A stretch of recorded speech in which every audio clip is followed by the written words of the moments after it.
Dear 10th standard students, so இந்த வீடியோவில் lesson 2ல உள்ள very important 5 மார்க் தான் பார்க்க போகிறோம். ஸோ exercise 2.5ல பார்த்தீங்கன்னா 12th question. ஸோ ரொம்பவே ஈஸியான சம் தான், இம்பார்ட்டன்ட் சம் தான். இப்போ இதில் என்ன கொடுத்துருக்காங்க அப்படின்னா 6th டேர்முக்கும் 8th டேர்முக்கும் 7:9 ரேஷியோ, அதாவது விகிதம் கொடுத்துருக்காங்க.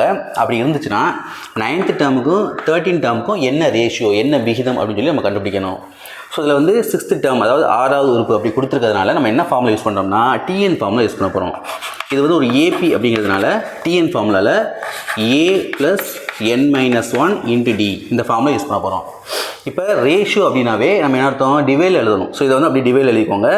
T6/T8 is equal to 7/9. இப்போ இந்த ஃபார்முலாவில் அப்ளை பண்ண போகிறோம். இங்கே T6 இருக்குது, இப்போ TN அந்த எண்ணுக்கு பதிலாக இங்கே 6 கொடுத்துருக்கிறதுனால இந்த ஃபார்முலாவில் எண்ணுக்கு பதிலாக 6 போட போகிறோம். அப்போ A plus 6 - 1 into D divided by கீழே 8 இருக்குது, அப்போ எண்ணுக்கு பதிலாக 8 போடுங்க. A plus 8 - 1 into D is equal to 7/9. இப்போ அடுத்து A ப்ளஸ் 6ல் 1 போச்சுன்னா 5, அப்போ 5D டிவைடட் பை கீழே இதில் A ப்ளஸ் 8ல் 1 போச்சுன்னா 7, அப்போ 7D இஸ் ஈக்குவல் டு 7/9. இப்போ அப்படியே நமக்கு ஈக்குவல் இருக்கிறதுனால கிராஸாக மல்டிப்ளை பண்ண போகிறோம்.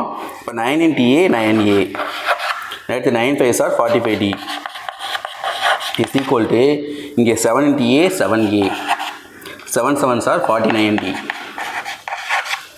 இப்போ அடுத்து A ஒரு பக்கமும் D ஒரு பக்கம் கொண்டு போகிறோம். இப்போ 9A, இந்த 7A இந்த பக்கம் வந்துச்சுன்னா -7A இஸ் ஈக்குவல் டு அந்த பக்கம் 49D, இந்த ப்ளஸ் 45 அங்கே போச்சுன்னா -45D. அப்போ 9 7 7A போச்சுன்னா 2A, 49D 45D போச்சுன்னா 4D. ஸோ நான் ஏற்கனவே சொல்லியிருக்கோம், ஈக்குவல் டு இருந்துச்சு அப்படின்னா நம்ம ஸ்ட்ரைட்டாகவே கேன்சல் பண்ணிக்கலாம். அப்போ இங்கே வந்து 1 2 is to 2 2s are 4. அப்போ ஏக்கு என்ன value, A is equal to 2D. அப்போ ஏயோட வேல்யூ வந்து ஃபஸ்ட் நம்ம கண்டுபிடிச்சிருக்கோம். இப்போ அடுத்து நமக்கு என்ன கேட்டிருக்காங்க, இந்த ரெண்டுக்கு ரேஷியோ கேட்டிருக்காங்க, T9/T13. இப்போ அதே ஃபார்முலாவில் எண்ணுக்கு பதிலாக ஃபஸ்ட் 9 போட போகிறோம். அப்போ A ப்ளஸ் 9 - 1 இன்ட்டு டி திரும்பி T13, அப்போ எண்ணுக்கு பதிலாக 13 போடுறீங்க.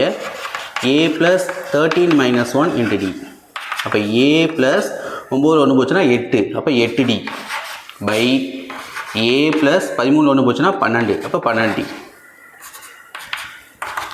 இப்போ இந்த A இருக்குது பார்த்தீங்களா, ஏக்கு பதிலாக நம்ம 2Dன்னு கண்டுபிடிச்சிருக்கோம். அந்த 2D இங்கே அப்ளை பண்ணுங்கள். அப்போ 2D plus 8D by 2D plus 12D.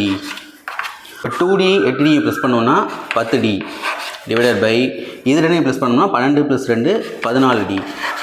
இப்போ என்ன ஆகும், இந்த டியும் டியும் கேன்சல் ஆகிரும். அடுத்து இதை நம்ம கேன்சல் பண்ணோம், மேலே I 2 10, கீழே வந்து 7 2 14. இப்போ 5/7 நமக்கு ஆன்சர் கிடச்சிருக்கு.